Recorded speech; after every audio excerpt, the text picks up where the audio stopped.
Hello and welcome to the More Cheese, Less Whiskers podcast. My name is Dean Jackson, and boy, have we got a podcast for you today.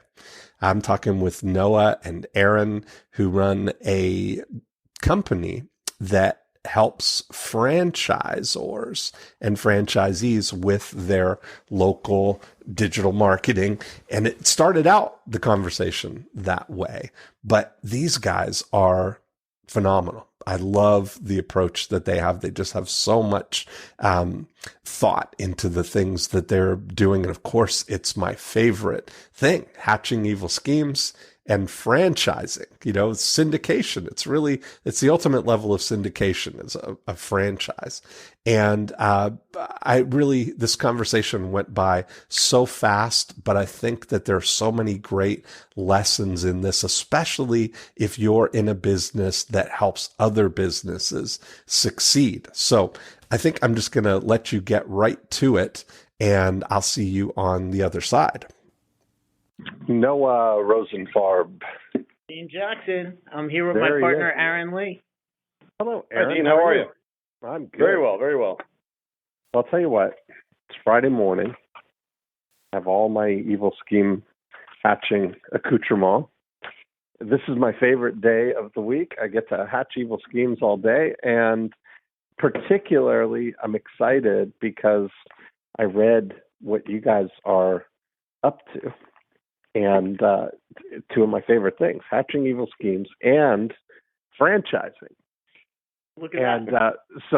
It's like so great. I can't wait to hear what you guys are up to and see what we can do. So tell me what's going on. Thanks, Dean. We love hatching evil schemes and franchising also. So it's a good match made in heaven today.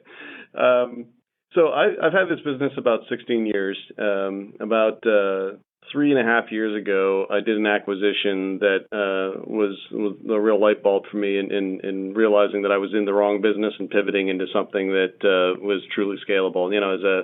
As a small creative web design agency, a boutique firm, I struggled for years with really trying to figure out how to find the right balance of growth and resources. And it's all human resource driven, and you either have too much staff or too little staff for the work you have. Yeah.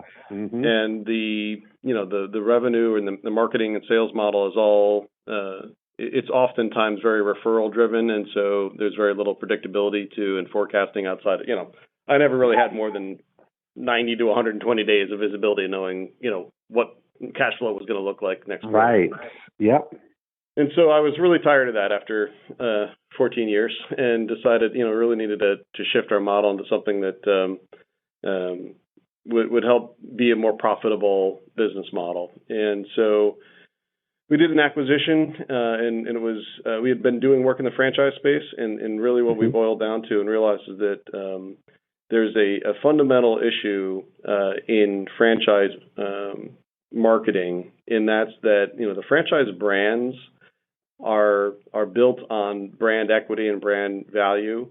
Yeah. And when in the old world of franchise marketing, the franchisor would create creative assets that would get delivered through print and broadcast media mostly.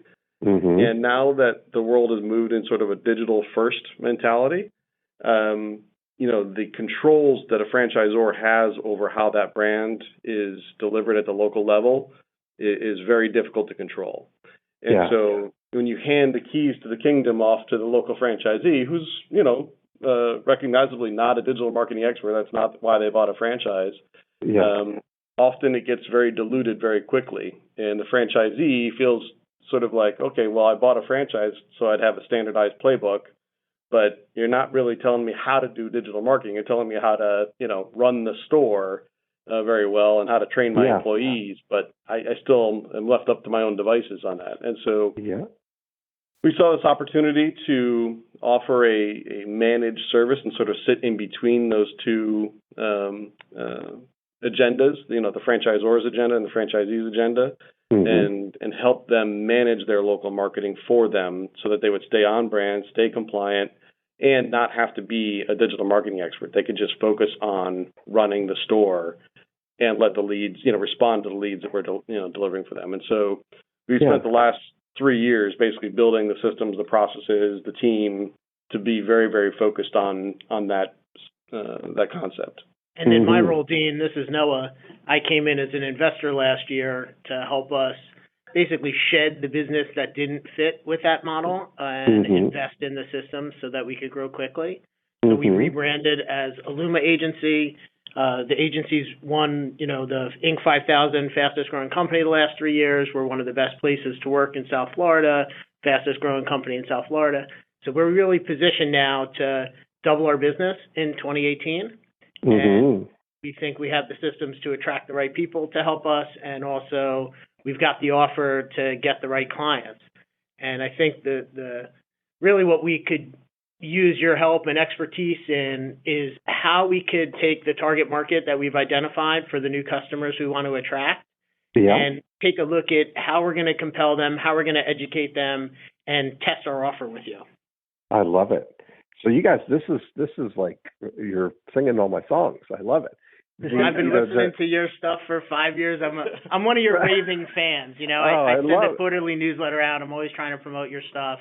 We've done your email marketing course at one of my other companies that I own. And back when you guys did that I Love Marketing event in Arizona, I had a whole mastermind group that we paid 8 of us. We joined and we did it digitally. Oh, that's so great. Wow. So, sorry, go ahead, Aaron. Yeah, sorry, Dean. So it's funny because I was, I've been reading, the Profit Activator and going through your material. So I'm a little newer to the Dean Jackson world, but what's funny is, as I was reading through it, all I could hear Noah's voice. Like this is all the advice Noah's been giving me. I know the source of it now. I've never had an original idea. There's a real echo to it all. That's so funny. I love it. Well, what you hit on a couple of things there, and that you're absolutely right about the franchise world, that primarily what the franchises are about is an operating system, right? So we talk about breaking businesses into the before unit, the during unit, and the after unit. And what franchise operations generally are is during unit platforms, right? That here's the branding, here's the operating manual, the best practices, the operating kind of model for how to do whatever the franchise does, but they're not really focused on the before unit or the after unit. And so that's where the opportunity comes in, because just like you identified, there's kind of variation enters into the process. The reason that franchising is such a powerful business model for people wanting to kind of start a business is that all of the variation has been accounted for and kind of removed out of the equation as far as the operations go. This is how we do this, and these are the brand standards and the facility standards and the operating procedures and all of that stuff, so that if people do what was intended, they'll get that predictable result. But as soon as you then hand over the keys to the kingdom, like you said, and they want to get more business, now you've introduced variation into the process, because they're all going to be trying so many different things in so many different ways to get business, all of which some of it might not work, some of it might work great, but you kind of lose control of it. So what's been your kind of solution to that, or what's been your discovery? Well, I think the main discovery is that it's you hit the nail on the head, is on the franchisor's role in protecting the brand and the franchisee's lack of compliance. And so our main focus is communicating to the franchisor that there's no one better in this world than us at helping protect your brand when it comes to local digital marketing. Right. And the other thing that I think wasn't intended, but we've recognized this is that when things aren't going well at the local level, they call the franchisor. And nothing solves problems better than sales, right? And so if we're helping them be successful, it helps. It also benefits the franchisee because most franchisors, they're getting a fee based on the sales of that unit, and so the better they're performing, the happier everyone is, and the less frustration and calls that come back to HQ.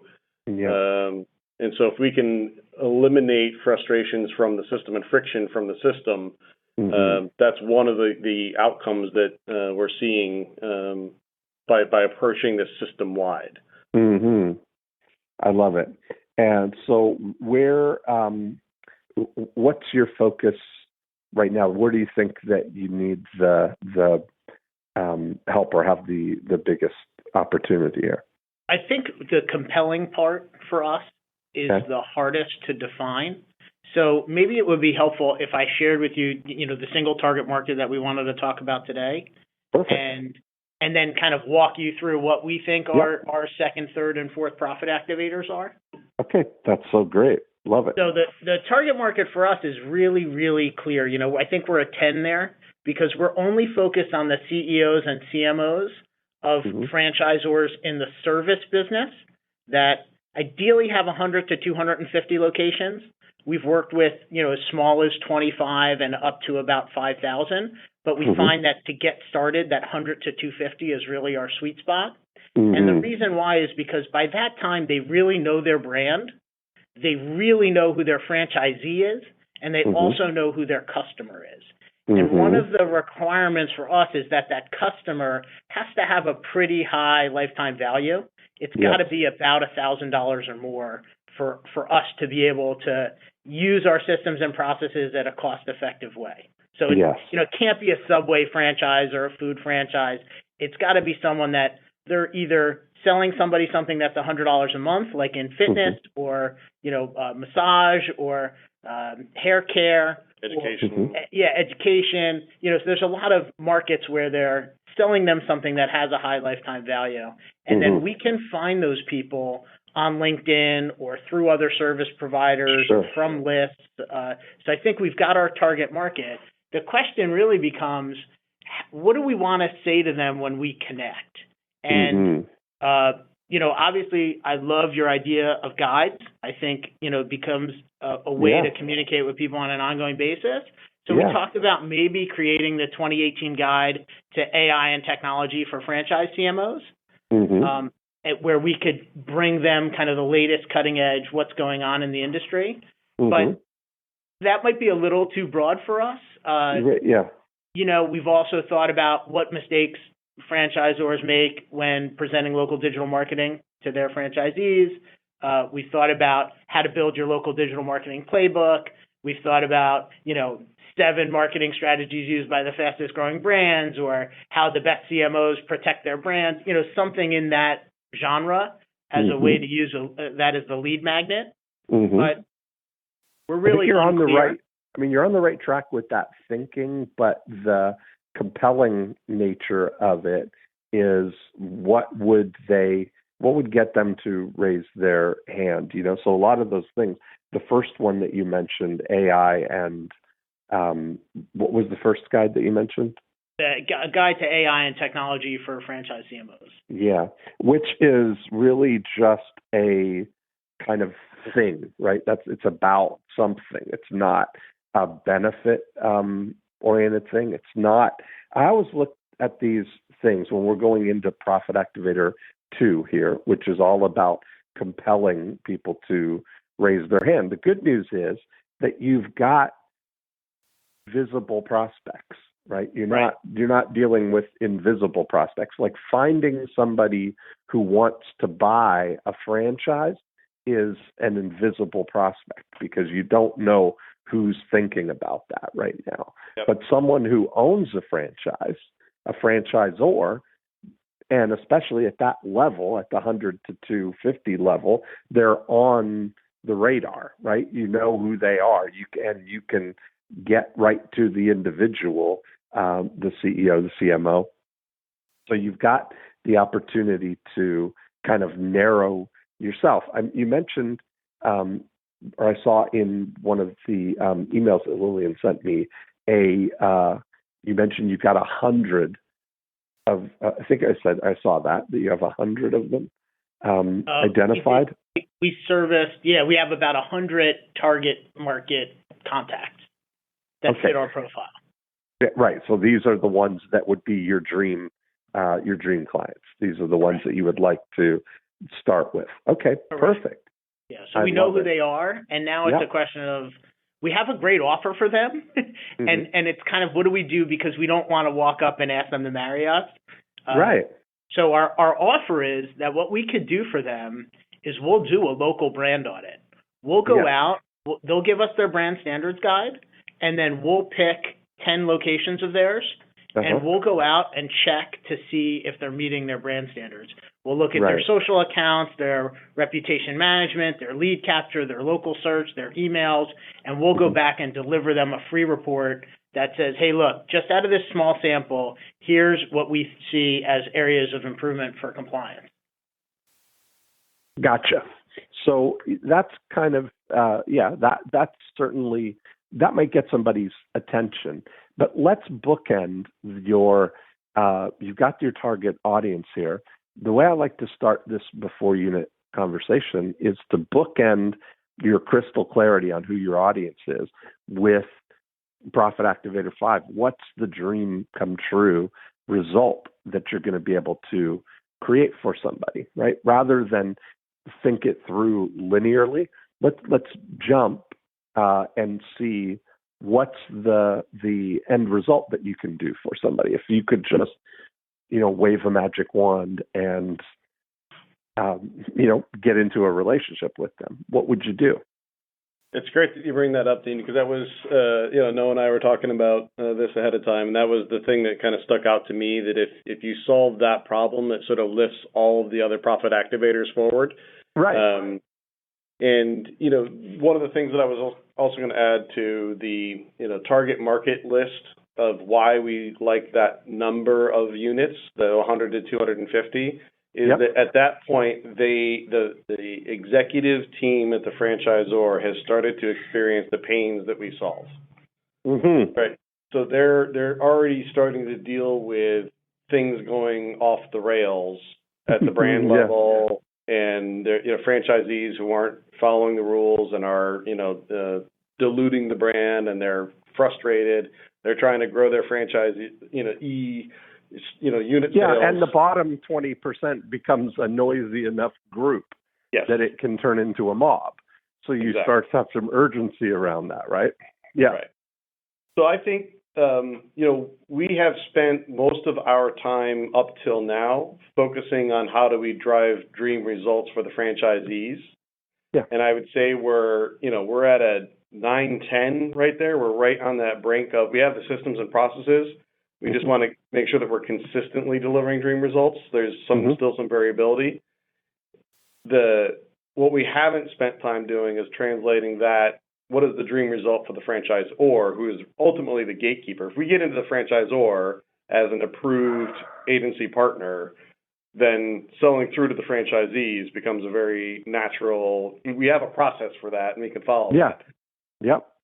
And I think we haven't really encapsulated, and that's, I think, for me, the biggest takeaway from this is how do we really truly encapsulate that as a compelling, reason to do business with us, proving us as an agency partner. Yeah. So paint the picture for me. So describe. Part of the dream come true is that their franchisees are following the rules. They want to know that they're not putting out their offers that aren't approved. They're not using strategies and tactics that aren't approved. They want to know that they're not diluting the brand. That's the franchise CMO's, big concern. And that sales are increasing.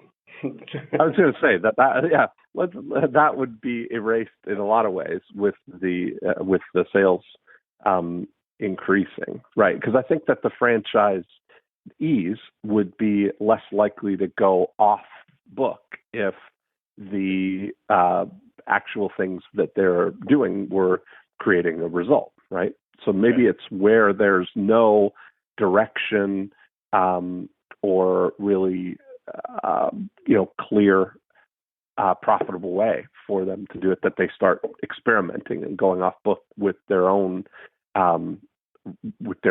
self-interest in mind, right? That I believe that any franchisee that's doing anything, you have to think that they're coming from the right place, in that their desire is to grow their business, right? It's not to undermine. It's not to undermine the franchisor. They never think they're doing anything wrong. And right, exactly. Dean, I think you just spoke to something that's very, very important. That it's a nuance that we've learned. Is when I started into this, I had this epiphany one day that this was going to be the thing that was going to save us. Was that we'll just do the same. It's the same store in all over the country, so it's the same brand, it's the same message. Like we'll just do the same thing everywhere, and it'll work. Yeah. And what we've realized, and I think this is where the source of the pain is that it doesn't work the same in every single market, and so. The brand message there has to be an allowance for some level of innovation within the brand standards. And so when you hand that over to the franchisee, their idea of how to innovate that is to go off brand, to introduce things that are not approved. Yeah. So I think I get it. For us, what we've had to do is find that balance and be that trusted partner to the franchisor that says, we'll manage the innovation piece within the brand. So that the franchisee, we can tweak things for, Kalamazoo, Michigan versus San Diego, because the audience in Kalamazoo reacts differently to this message than the one in San Diego does. But still keep you true to what the essence and the character of the brand is. And so I think that's by introducing and managing that gap is where we've been most effective in creating those consistent results. And so now talk specifically about the results that you can get for somebody. So like whether historical or what you would, I always like to say as a thought process is, what would you do if you only got paid if your client gets the result, right? What would you do if you only got paid? First of all, you have to identify what's the result that you can actually deliver that turns into money, right? Like any of the stuff, protecting brand standards and brand auditing and all those things are not actually one-to-one directing money to the bottom line, right? There are things that are around that, kind of circling the wagon around it, but it's not the thing that drives the revenue, right? So what specific things do you or have you done that can that drive money to the franchisees and then deploy throughout the organization, like the outcome that you're able to create? If you can point to or brag about what you've done. Yeah, absolutely, and that's a great question. I think that gets to the heart of it. Really, most of our focus has been on delivering qualified leads to the local franchise owner or management to either close sales, increase transactions, things of that nature, as well as the other side, which is customer retention. So it's all about it's either new traffic or recurring traffic to the same location. And so the variable that in most situations that we don't control is the sales process itself at the local level. right? Yeah. So we're making a warm handoff introduction. This is someone who has raised their hand and said, yes, I want what you're selling, and tell me more. And here you go, Mr. Franchisee, take it away. That would be a dream come true for the franchisee, right? That's the dream come true. It's just I'm fully prepared. I've read my owner's manual. I've been in business. I can operate this franchise. If you deliver me people, they'll be happy, right? Right. And the variance that we've seen in different systems is the how much emphasis and training has been built around that sales process at the local level. Some of them do it much better than others and realize that that's the business they're in, and some people think they're in some other business. Like if we just, it's the field of dreams approach. Like, well, we'll just be a great, business, and people will show up and want what we're offering. Right. You get it. Yeah. And so we've even thought like further down the line of like actually taking the lead and walking them to the front door. I think that's sort of like a 3 to 5 year vision of even adding more value to what we're doing. But I think today's solution is a very qualified warm introduction or reintroduction at the franchise level. Yeah. So can you give me some of the highlights of some of the things that you've been able to do that have produced a result? Like what's your home run result that you've been able to create for people? You take like your shining examples of what you've been able to do. So I think it really comes down to, really the anchor client that we have built this program around, and that's Orange Theory Fitness. And Orange Theory Fitness has been, a huge success in the franchise world and has gotten a lot of recognition for their growth. We've been working with Orange Theory since there were 2 locations. Nice. Now 900 open and another 300 or 400 sold. And we just came back from their convention in San Diego last week, and there was 1,700 people there. So we've been very intimately involved in recognizing that growth and being part of that growth across the whole country and beyond. And so that's been I think our great success stories is being part of that process and helping them become who they are today. And obviously, I'm certainly not going to sit here and take credit for all of it, but we were definitely have been very instrumental in helping their franchisees be successful. Sure, yeah. And from that, we learned, all of these nuances, and we've taken that same approach to other brands now, and realized, and I think that's what we realized is that it wasn't an Orange Theory unique situation. Is that whether we were talking to a home repair services franchise, when we get into the mechanics of and the dynamics of what's going on between the franchisor and the franchisee, they all seem to have the same issue today. Oh, right. And so it's very transferable. And so we've taken that. We work with a salon brand that we've done nationwide tests. We've seen 7 to 10% year over year lift in their sales. When we're running campaigns in those salons, they had to tell us, turn off the campaigns. We're getting too many customers. Right. That's we don't awesome. know how to sell this. And I think specifically that dream come true experience. It's a little bit different for the franchisor than it is for the franchisee. So we're really good at it with the franchisee because really their metric is what does it cost me per lead? Right. And we're delivering leads at a cost that they find either acceptable or exceptional.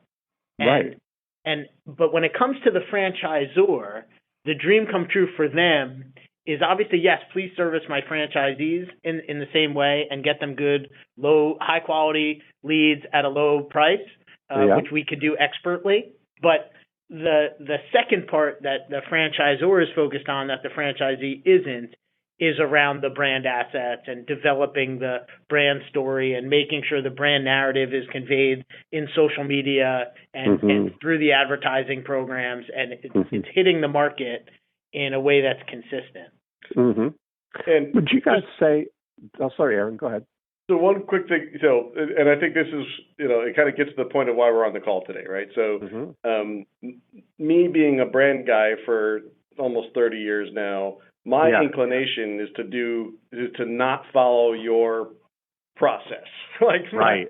I want to go out and plant the flag in the ground and shout from the mountaintop of how great we are and wait for everyone to show up. Right. And I was just that's so funny Noah's challenging me to say there's another way, and that's kind of where we find ourselves today.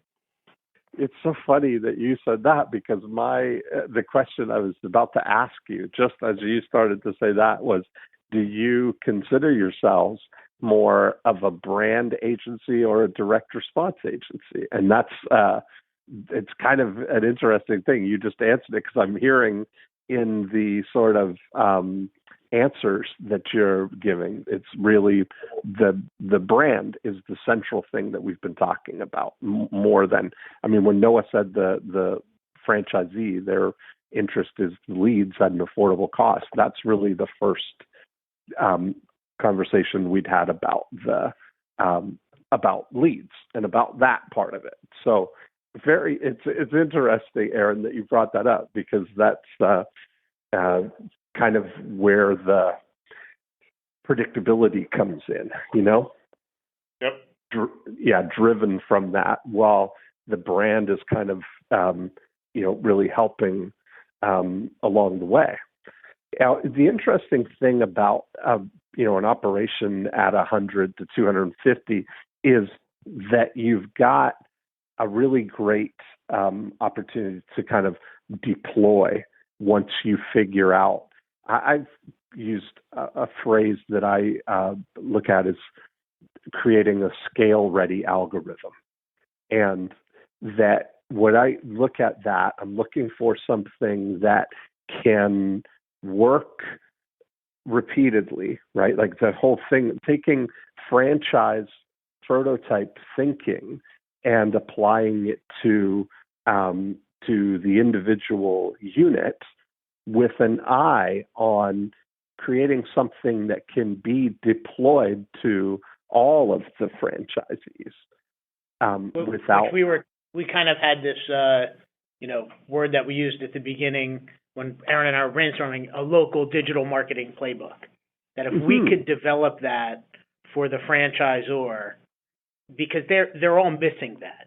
They all really are scared to produce that themselves, because the technology is changing quickly. The local piece is too hard for them to understand on a granular level, and they really don't want to be in the business of telling people how to market locally. They're good with the nationwide campaign. They're good with the television campaign, but they don't want to do the local piece.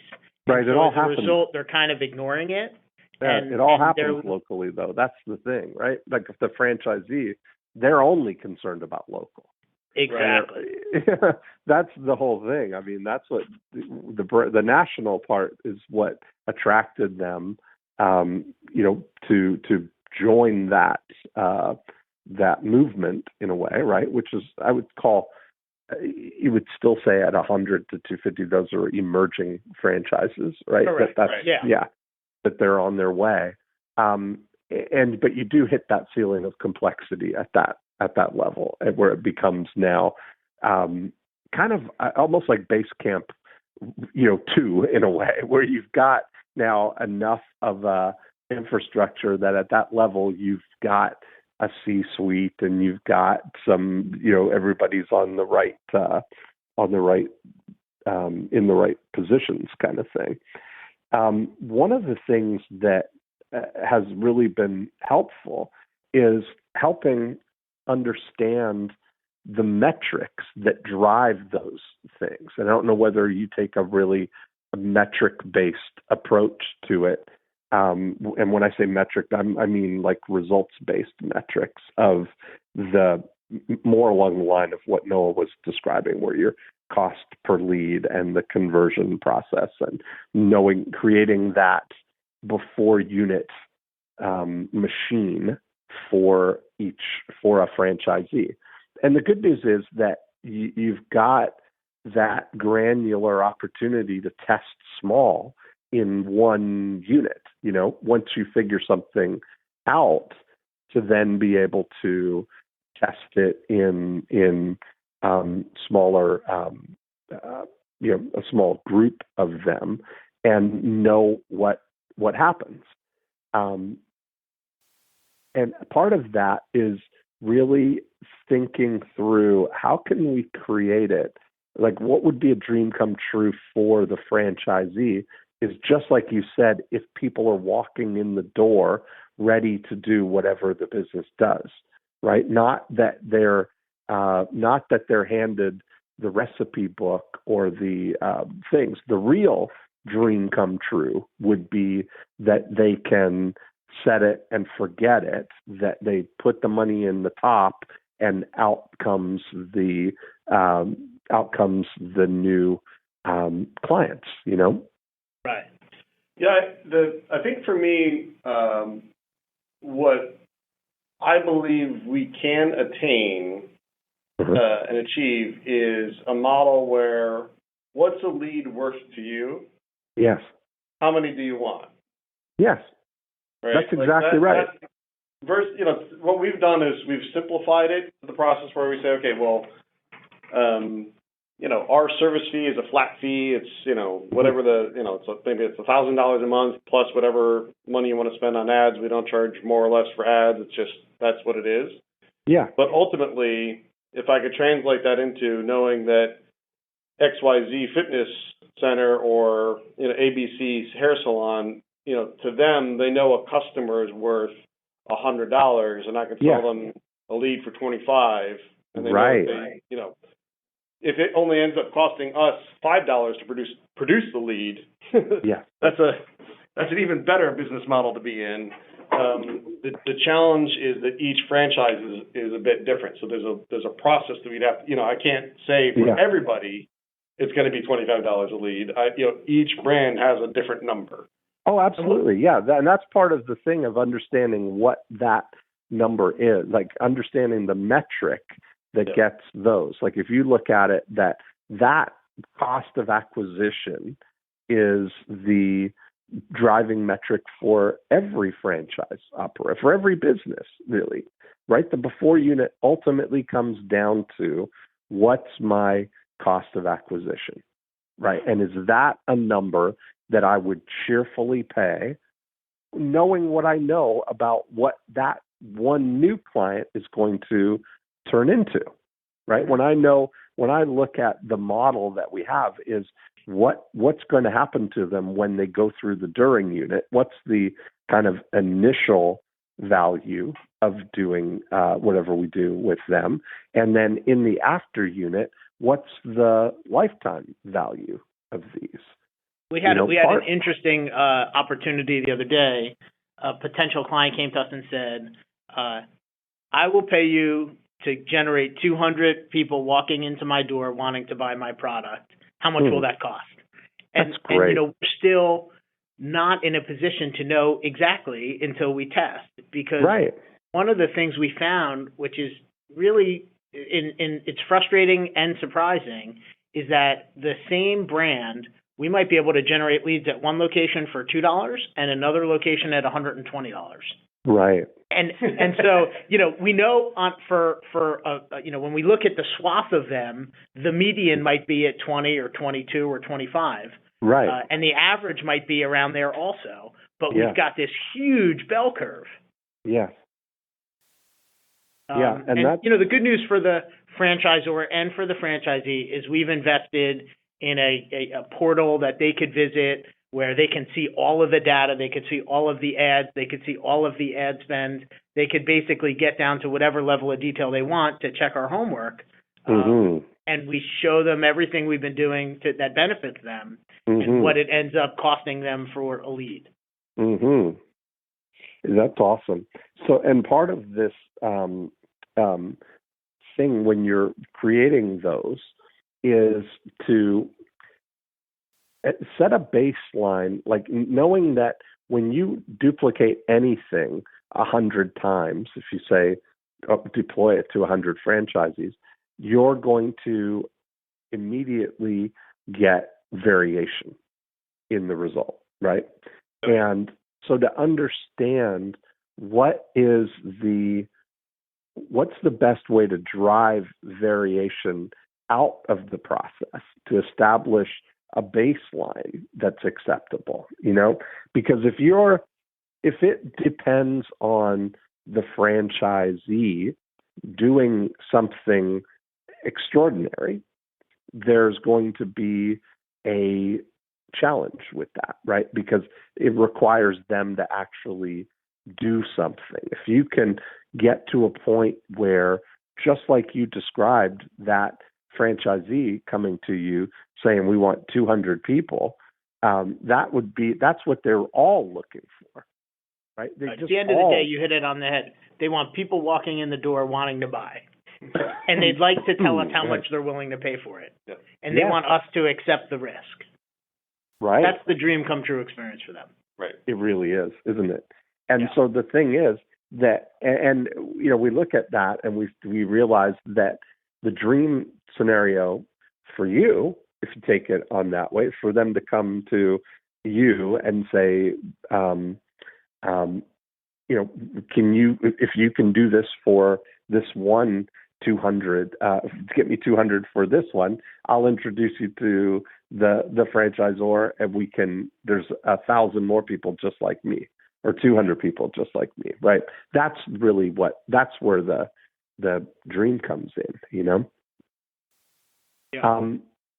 So part of that really requires a direct response kind of approach to it.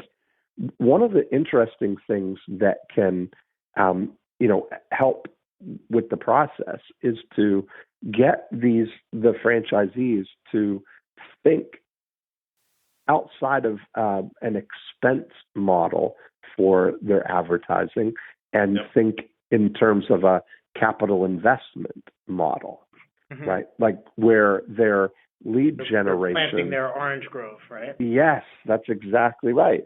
Especially in things that have an ongoing relationship, or things that are higher priced things. And sounds like you've found your sweet spot with services that are sort of higher priced or recurring more regularly, that they have a strong after unit element to them. Correct. Ideally, they got to be willing to pay something between $25 to $35 for a lead, right? And that's only worth it if they're selling their customer something for $800, $1,200. Yeah, I like it.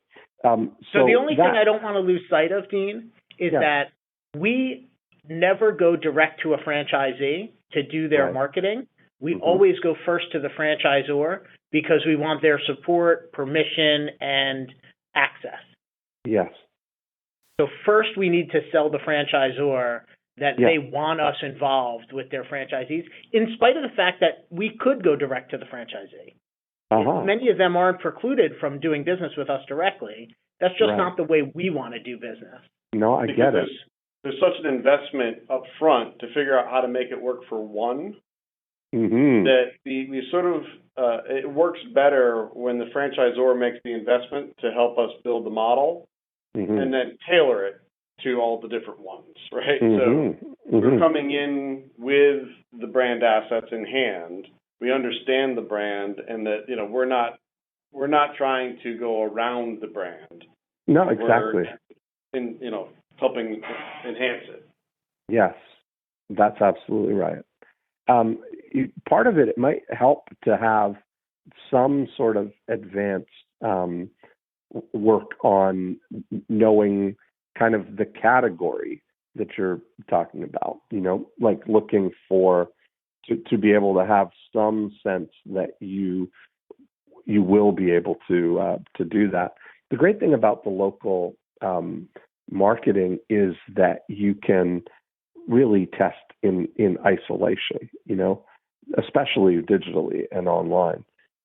You're not having to reveal your hand kind of thing in a lot of ways. It's not risking a lot of exposure as you would be doing a national campaign or a broadcast or print campaign in a regional market. So you've got the opportunity to really kind of target and hone that in. So on the before unit, being able to get that cost of acquisition at an acceptable level, that's a really great and worthy goal. That if you can show that what they're at right now, and with the goal of trying to beat the control in a way that doesn't require the franchisee to actually do anything, that's the win. And I would say, I don't know this for sure, but my guess is most franchisors do not know what the average cost per lead is at each of their different local, units, right, and how that varies by region. They just don't have the data. Right. And that's part of the thing. The job of this is just like they've set up the standardized, the brand standards. The important thing is to set up the standardized marketing metrics. Mm-hmm. That's why when you look at like overlaying a profit activators on any business, you see immediately that it fits for every business, and it's there whether they're consciously paying attention to it or not. Like every business has a before unit, whether they recognize it and acknowledge it and are measuring it and know what's happening, and they've got an after unit. When you look at and that's often a great entry into a conversation like that, because it's an asset that they have that is largely underperforming in most situations. The after right? area. Yeah. Yep. So when you look at it, that if they look at how many clients they have and how much revenue those clients generate and how many referrals those clients generate, Profit Activator 7 and 8, that there's often a big a bump possible, with very low cost. Right. Yeah, like we've had situations where even with a 9-word email has made amazing differences. Yeah, we've seen that too. Yeah, right. Yeah. So even showing people how to measure and separate out that the portion of their business that is after unit, that is people, when you figure out what the right rhythm of the business is, whether it's you measure that on an annual basis or if it's a seasonal business through the season, whatever that is. Every situation has its own unique way of describing what the metrics are. But essentially what we're looking for in the after unit is to determine the return on relationship, right? That we've got this many clients and this is how much they generate on an annual basis. Yeah. And we have a referral program for all of our franchise units, but generally the franchisees aren't looking to invest there because they're very focused on lead gen. Like most people like a first date more than they like a third date. So they always want a new first date, and I think if we can, they don't kind of realize the value, right? They don't kind of realize the return on that. They don't realize the it's the place where they can spend the least amount of money for the highest yield. Yeah. Because these people already know you, like you, trust you. Yep. So that concept in and of itself is a great nugget for us to walk away with too. Yeah. Mm-hmm. And that, part of that is something that you can help, because that alone for everybody can move the needle. I mean, if you create a renewal campaign or a retention campaign or a referral campaign that, is email based, very low cost, right? Zero cost really to deploy, cost of goods for it, is a incredible scalable thing. It's almost like a magic trick that you can show somebody. That's where, because if you're thinking digital, the thing that really is the underlying asset of all of it is the names and email addresses of people who are your clients, and obtaining the names and emails of people who could be your clients. That's really the digital asset that we're looking for, Yep. So those things, being able to come into a franchisor from that state of looking at things that they can do to kind of establish those metrics. Because they've probably the franchisors have never looked at it as in that way either. Right? Like, it's amazing to me how most of the time people are looking at the top line, the expenses, and the bottom line, right? Those are the 3 points on a P&L that any business owner kind of looks at, and they lump everything in as, this is what we made, this is what it cost us to make it, this is what's left at the end of the day, without really taking that care to divide, like, where's this revenue coming from, So even going that one level deep and helping them establish, like, what's the return on relationship in the after unit? What's the multiplier in the during unit?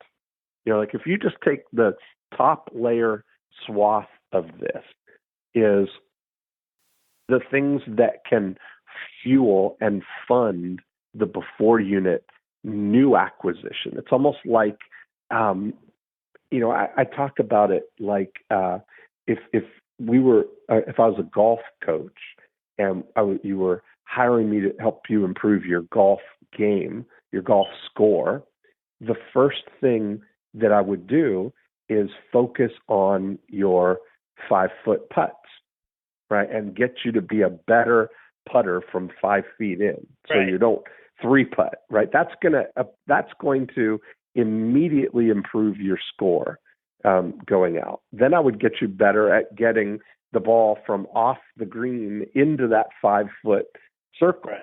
Right. And then everybody's focused on the driving range. They want to get the new driver and drive the ball 20 yards further, right? But they still then fall apart, that we've got to take it from Profit Activator 3 all the way to Profit Activator 5, Yeah. So when you look at those assets, the asset of the clients that you already have, getting them to come back more, refer their friends, taking the during unit, what you have is, when somebody's in the process, to multiply what happens in that experience, right? If we take the during unit timeline from the moment they say, hey, I'd like you to help me, till the moment that that the transaction is done, what's happening in that experience that could raise the value, that could raise the average ticket price?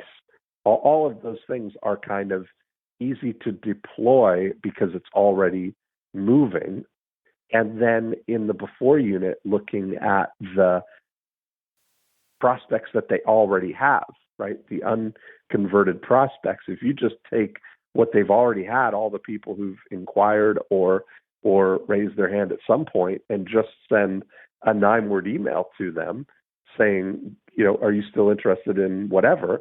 That's going to, those three magic tricks alone are really easy ways to go in and lead a relationship with somebody, right? Where it's zero risk on their part, zero cost on their part, but can be a start you off in the relationship in their where things are in their favor, right? That now it becomes, now you've set the stage for really being able to optimize all of these other things, leading with revenue from them, The other brilliant part of that, Dean, is I can see if we approach a franchisor that the fear is much less limited. If we said, let us just take a look at your after unit with a couple locations and see if we can create a higher yield on relationships, because we're not displacing any of the current digital marketing that they're doing. We're not messing with the before unit, which is the kind of thing that everybody's focused on anyway. Of course. That's exactly right. Yeah. So you're starting there. You're focusing on the thing that they know if they had the time. It would be difficult for them to think otherwise, that it wouldn't make a difference. It's just that they don't have the time to focus on it. Yeah. Yep. Yeah. Brilliant. And so really I guess going back to, activator number 2 in terms of compelling to the franchisor CMO, it's in that the brand is almost a feature, like brand compliance is almost a feature more so than the benefit, in that it's sort of obviously we're going to do that. Yeah. But it's really about driving the success of the franchisee so that they're a happier franchisee, which will lead to higher franchise fees and a happier franchisor. So it's leading with the leaky bucket. There's a lot of things that you can't pay attention to that we're experts at that will help make franchisees happier and not introduce new risk. Yep, you're absolutely right. Yeah, you're absolutely right. I mean, and that's really the, because when you look at it, you're starting with, you've got 100 people, and they're visible. So it's not even as important. You literally could sort of jump into Profit Activator 3 with those 100 people in a way, right? Yeah. Because you already know that they're the ones. So educating and motivating them, you might, create a newsletter or a journal or a magazine or something that is, an educational piece, like, franchise breakthroughs or something that is highlighting content testimonials of the types of things that you're working on, where you can present these ideas, where you present the philosophy of creating a before, during, and after unit, or looking at the return on relationship, or understanding these metrics, and within those offer a next step, Yeah. No, it's great. Dean, as always, you are a master. Holy cow, is that the hour already? Wow. Yeah.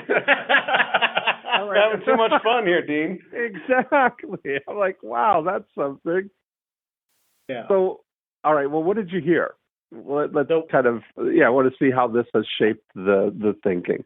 I'll tell you, my thinking has totally shifted to, instead of being focused on a before unit and the results of that before unit, which is the metric that everyone in our industry is kind of competing with, we should take an after unit first approach to attracting new customers into our funnel, because that's a unique way to approach them, and we'll be able to present a lot of content testimonials around that would have value to them, and it would be new.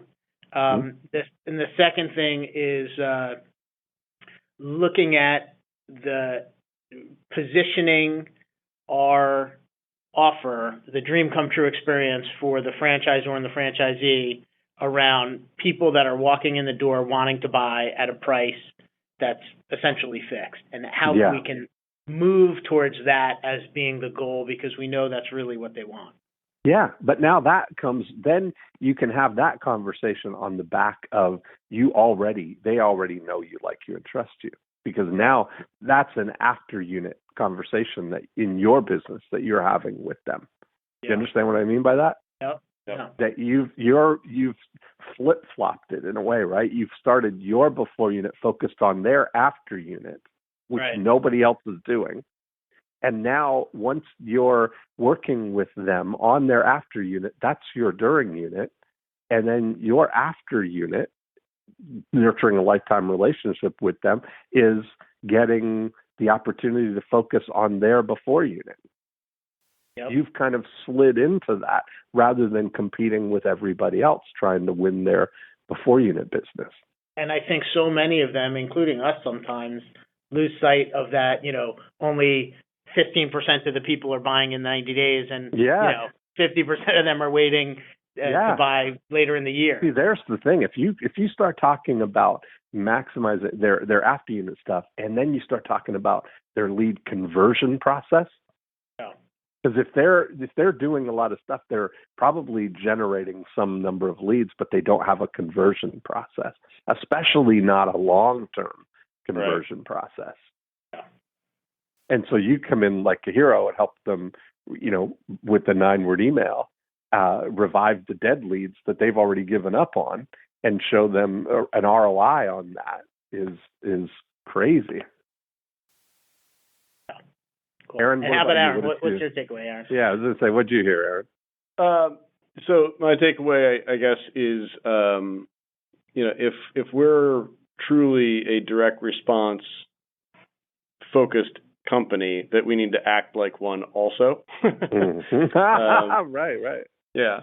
So, taking on the mindset of our customer, and I think that, when you demonstrate it, you don't have to explain it so much. It's not a claim anymore; it's an example. Right. That's exactly right. It's a contentimonial. Yeah.